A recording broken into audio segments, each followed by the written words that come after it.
So, hello everyone, this is Dr. Adam Shrasthav, MBBS intern at GSV Medical College Kanpur. So guys देखो, इस video में हम लोग पूरा सारी अभी तक डिस्कस करेंगे जो भी अभी तक की सुप्रीम कोर्ट की प्रोसीडिंग्स हुई है वो। आज की जो सबसे बड़ी अपडेट है वो आपको सुप्रीम कोर्ट में जो आज के केस की हेयरिंग हुई थी वो आपको बताऊंगा।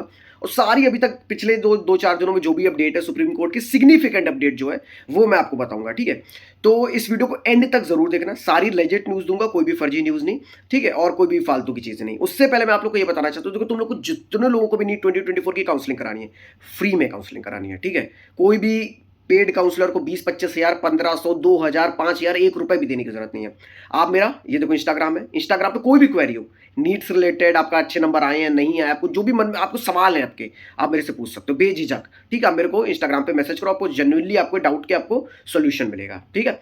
इधर साइड आप मेरे को टेलीग्राम मेरा चैनल फॉलो कर लो। टेलीग्राम चैनल सब्सक्राइब करने से आपको फायदा क्या होगा कि आपकी जो काउंसलिंग की देखो सारी अपडेट्स तो मैं यूट्यूब चैनल पे कवर करूंगा, बाकी कुछ चीजें मैं डेटा पोस्ट करता रहता हूँ ऑन माई टेलीग्राम चैनल, तो आप वहां पे मेरे को ज्वाइन कर लो। बाकी यूट्यूब चैनल सब्सक्राइब कर दो, पूरी काउंसलिंग आपकी फ्री में हो जाएगी, आपको 1 रुपए भी देने की जरूरत नहीं है, ठीक है। और बाकी जो भी क्वेरीज है वो भी आप अपनी इंस्टाग्राम पे मेरे से आके पूछ सकते हो। चलो अब आते हैं, देखो यार इधर बीच बहुत केसेस चल रहे थे सुप्रीम कोर्ट में, तो मैं आपको आज के केस की सबसे बड़ी अपडेट देना चाह रहा हूँ। देखो आज की वेकेशन बेंच बैठी हुई थी, जस्टिस विक्रमनाथ और एसवीएन भाटी करके दो जजेस थे, ठीक है। तो उन्होंने क्या हुआ, जो काउंसलिंग के ऊपर स्टे लगाने की जो पिटीशन फाइल हुई थी उसकी हियरिंग आज हुई थी, तो उन्होंने भाई अल्टीमेटली बोल दिया है, आउटपुट यही है कि स्टे नहीं लग रही है।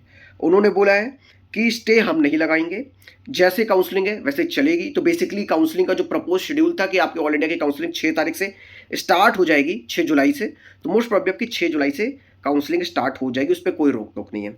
बाकी एक और कोर्ट में हियरिंग थी जिसमें आपके मतलब ये रिक्वेस्ट एक पिटीशन ये फाइल की गई थी कि जो 1563 स्टूडेंट्स की री एग्जाम हो रहा है उसको कैंसिल कर देना चाहिए और ये डेटा को फिर से देखना चाहिए। बट अगेन ये भी आपको क्लब कर दिया गया 8 जुलाई के लिए, तो अगेन मतलब उनके एग्जाम हो जाएंगे। उसके बाद एक और पिटीशन फाइल की गई थी जिसमें बताया जाता है कि मणिपुर में भी बहुत बच्चों के 40 से 45 मिनट वेस्ट हुए थे, उनको तो कोई रीनीट देने का मौका नहीं मिला, उनको कोई ऑप्शन नहीं मिला, तो उनकी भी जो हियरिंग है वो भी आगे क्लब कर दी गई। तो भाई सब कुछ इन्होंने आगे क्लब कर दिया गया है, कुछ ऐसी सिग्निफिकेंट फाइंडिंग नहीं मिली है।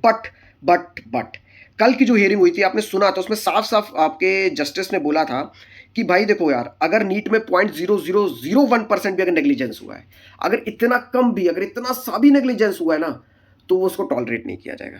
पहली बार एकदम डांट फटाक एकदम फटकार लगाई जाएगी एनटीए को, ठीक है। और सिंपल सी बात है, 0.001% नेग्लिजेंस भी बर्दाश्त नहीं किया जाएगा, क्योंकि ये जो एग्जाम से जो लोग भी बनेंगे वो डॉक्टर्स बनेंगे, कोई छोटी मोटे चीज़ नहीं है, हमारी आपकी सबकी हेल्थ के साथ वो लोग डील करेंगे। तो ऐसे फ्रॉड डॉक्टर्स अगर आएंगे तो लॉस होगा। तो ये सुप्रीम कोर्ट के कल जस्टिस ने बोला था, ठीक है। आज स्टे नहीं लगी काउंसलिंग पे, ये आपका आज का अपडेट था, कल का अपडेट आपको ये दे दिया। बट इससे क्या रीनीट हो जाएगा अब अगेन, क्योंकि आप लोग ये सब चीजें सुन के क्या करोगे भाई। मान लो तुम लोग ने जान भी लिया, ठीक है चलो स्टे नहीं लग रही है, उन्होंने बोला 0.001% नेग्लिजेंस भी बर्दाश्त नहीं किया जाए, अच्छी बात है, ठीक है, गुड।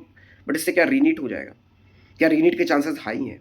तो देखो भाई, मैं तुम्हें सच बताऊं तो अभी फुल 50-50 है, कुछ भी नहीं कहा जा सकता, कोई भी कुछ भी नहीं। कोई बोल रहा बहुत हाई चांसेस है, कोई बोल रहा बिल्कुल नहीं चांसेस है। आपको क्या करना चाहिए? आपको पढ़ते रहना चाहिए। आपको क्या करना चाहिए? आपके मन में ये सब सवाल आ रहे हैं, तो देखो भाई अभी आप कुछ नहीं कर पाओगे। आप कोशिश भी करोगे पढ़ने की तो आप पढ़ तो नहीं पाओगे, ठीक है, सिंपल सी बात है।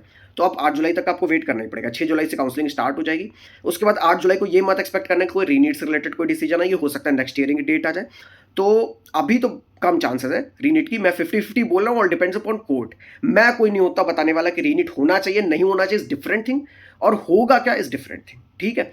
तो मेरे से बोलने से आपको कोई मतलब नहीं कि भैया रीनीट करा दो, नीट करा दो, रीनीट मत कराओ, ऐसा मेरे बोलने से कोई कुछ नहीं होगा। हाँ, जो बच्चों ने मेहनत की है, जिनके अच्छे नंबर आए हैं, भले उनकी रैंक पीछे आई, वो लोग भी सोचेंगे उनकी पढ़ाई छूट गई है, तो उनके साथ इनजस्टिस होगा अगर रीनीट होता है, तो ठीक है, सबके अपने अपने पॉइंट्स हैं। तो जो भी कोर्ट होगा, जो भी अपना बोलते हैं ना सुप्रीम कोर्ट जो भी डिसाइड करेगा, अपन को you have to not accept that thing, and उसके साथ ही हम लोग को फॉरवर्ड करना पड़ेगा।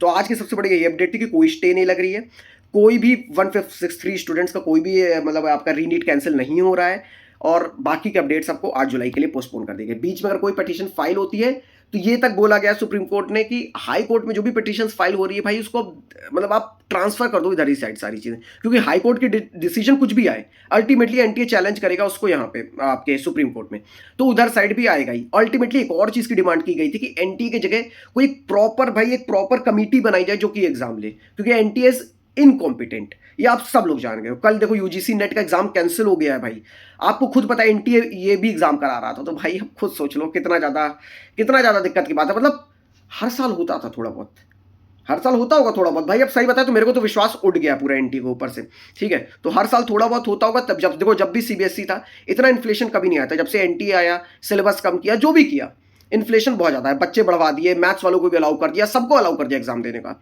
ठीक है। जब से आया है तब से सही बताएं हम लोग का विश्वास उठ गया है। तो भाई कोई नई कमेटी बनाए जिसपे ऊपर विश्वास है बच्चों को, क्योंकि आने वाली जनरेशन बच्चे डॉक्टर किस होप पे बनेंगे भाई, 720 में 720 लाके भी अगर एम्स दिल्ली नहीं पहुंचेंगे तो ठीक है, होपफुली कुछ अच्छा होगा, इसी बात पे उम्मीद करता हूँ। चलो तो फिर आज की ये अपडेट थी, चलो फिर चलता हूँ, bye bye, take care, wish all the best, bye.